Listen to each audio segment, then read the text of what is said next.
which I've often thought about, what does that mean, the spirit of language, the spirit of the language. It's like, what are some of those stories that are connected to our own language? And I think for me, the stories that are linked to the words that they're sharing, and I, I can even share some of the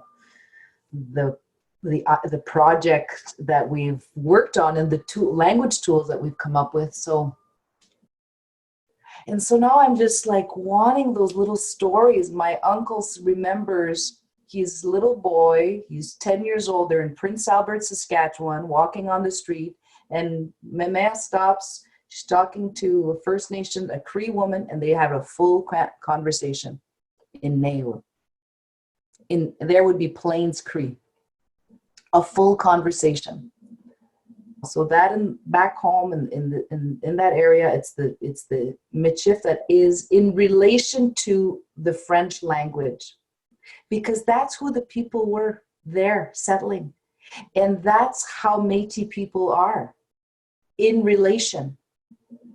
And so while it's important that we work on the revitalization of what's being spoken now, a challenge that I still find is within myself is, for example, I want to introduce myself in Michif.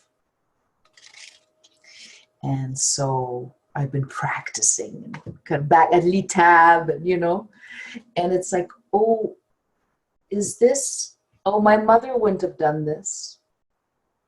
No one in my community would do it this way now that I'm working with. Would my grandmother have? And I don't know. And am I taking something, and I think this is part of the internalized colonialism struggle, right? It's like, if I say, oh, Tanchi, Cindy, Nitisika son, Ostinaya, Saskatchewan, or if I say, allô, Mino, is Cindy, j'appartiens à mi maman, mi mère, mi ma tante.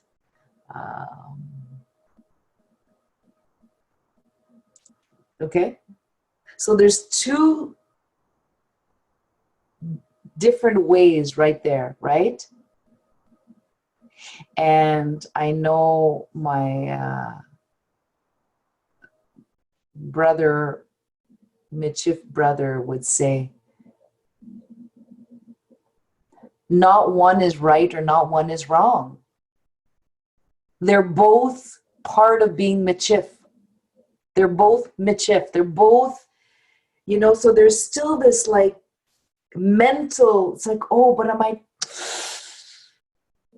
And so it makes sense that the language would, like an alchemy, become as the people become, as there's changes occurring, But somewhere there was a break in terms of the words that have Plains Cree.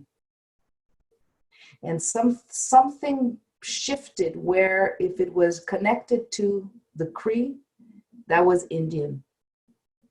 And you no longer were viewed or respected or seen as Michif, because you could speak the Cree language. So I find that I'm curious about what were those mechanisms in place that broke that or changed that relationship from my mother's generation, who was fluent, And for sure, we know that in the 30s, with the increase of settler coming into that area, there's a racialization of the other that gets created. There's this whole race, we start othering. We see Catholicism, the church influence about wanting to, the less Indigenous you are, the more it's to their advantage. So we see that occurring. We want to gather fill the spaces in the church, but it depends what your style of life is that there's a kind of a pecking order that gets created that starts to create that division. Post 1885, right? When we think about what occurs in 1885, in Batoche, in that whole area, which is where I'm from. So I, you have to go back. Like I have to go back and understand what was occurring, what occurred, and then what started to kind of divide and harm those relationships, separate those relationships, which became then impacted in the language. There's so many different views and perspectives. And so we have to be super careful, and I have to not make it put into this category. You know, because then we put ourselves, because we are our own language. We are the language. Like there's no, you know, and we're just writing a whole piece around it, or l'État des femmes, you know. And we live a beautiful life because we are Michif, you know, and Michif informs our beautiful life, our Pimachuan, you know. And that's this theme of returning to l'État des femmes. It's about living a beautiful life. So language has to be about living a beautiful life. Oh, I just got that. It has to be about living a beautiful life. And I started to think about the diversity of who we are as a people and the diversity of our language and how we adopted this idea that there's only one way to be Métis. This homogeneous category created by the systems, the colonial systems, especially in the state system, that gives us this category, right? So I started kind of unpacking all of this, and also unpacking our own political bodies who say there's only one right way to do it. It's like when I spoke, I always felt that I was speaking, that I was defective in my language, that there was a defect. My whole life, you know, when I moved to different places, that's not the right French. You're not speaking right. You're never speaking right, you know. But the language revitalizes us also, you know. My grandmother spoke Néouan and Michif. She was in relation with the Cree people around that area, and they were in relationship with each other. We got to get more money into the hands of women so we can go back to l'État, because l'Étab's like a food for our spirit, man, in so many ways, you know. And we don't want to be hungry anymore for that, because that's the medicine, you know. It starts in the household, like this authority that woman had, right? So the break was also around women's authority. Like I think that's another element that's important to consider, is when that change occurred, which it occurred, but women remained solid and sovereign. I look at my mom and I look at my grandmother. Yes, was there trauma? Was there violence? Yes, but man, they are still sovereign, you know?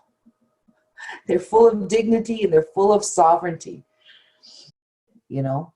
So, yeah, it's interesting to think about the gendering and the rematriation of language and all those pieces in it. Like that's to be further.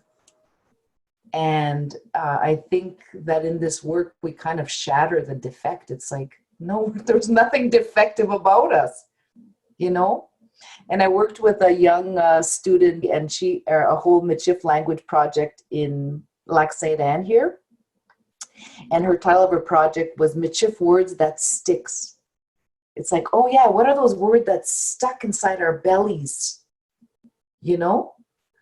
And those words that stick, well, when we just pay attention to them, they just, you know, come back to life. But they come back to life in this, with the stories and the knowledge and the enthusiasm and the joy and like, it sounds crazy, but it's like falling in love with your people and who you are.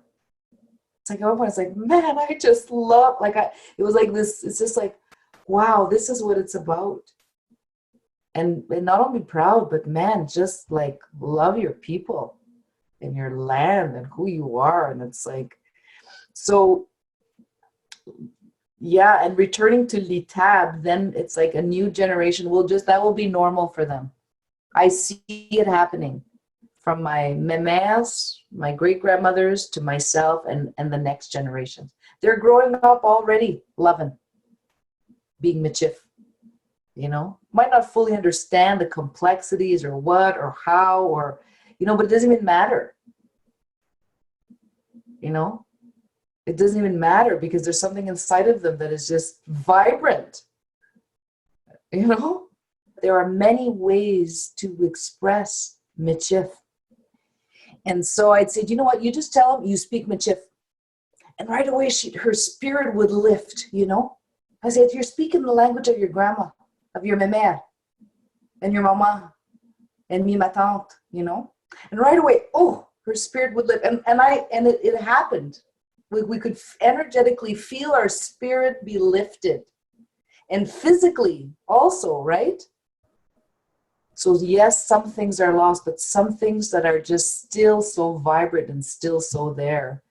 So in our project, when we were selecting 54 words, well, we learned about the land, we learned about the food they ate, where they went. Like imagine, it's like crossing the river on horse, going to gather these gunny sacks full of hazelnuts. You know, and so it's like so it's like there's this imagery that returns about how they were living, or what it meant to be sovereign, you know. And that was by one word brought all of that. So it's about people, it's about places, it's about the stories. Yeah, it's like the language of the womb. That's what we're returning, you know. And so you know, and so it was like, oh yeah, it would have been oral. Can we respect the orality of it? And the intelligence of the orality of it? And then it's like, how do we still have some form of writing? Because we're all trained now in a Western way. Many of us are. That's how we operate. Like that's how we learn. Like up here and then here, or sometimes it's here. It depends. But we've been formed in Western models since we're 5, which is very different than our memels and our kokums.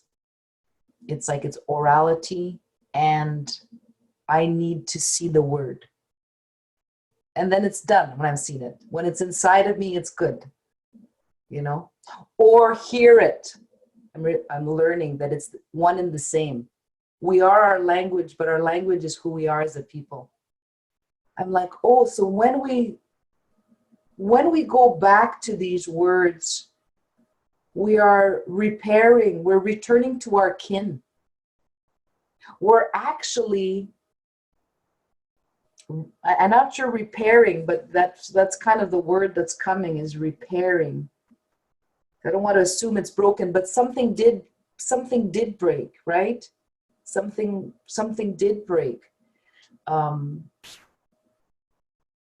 So we're repairing our relation to our relatives through the language, and vice versa, which is so, for me, what the spirit of the language is about those relationships, you know, and how to be in relationships. So when that's kind of how, and then it's the stories that help us know that.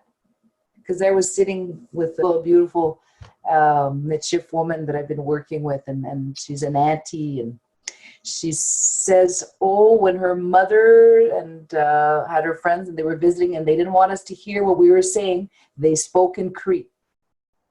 And I'm like, yeah, of course they did, you know? And it's like, we know people who did. It ain't that far back for us to reach, you know, reach into it and reconnect it to our belly button, to our womb language again. So it's kind of exciting that the work that I'm doing is I'm framing it around l'étape des femmes. It's like, let's return to our mother's kitchen table.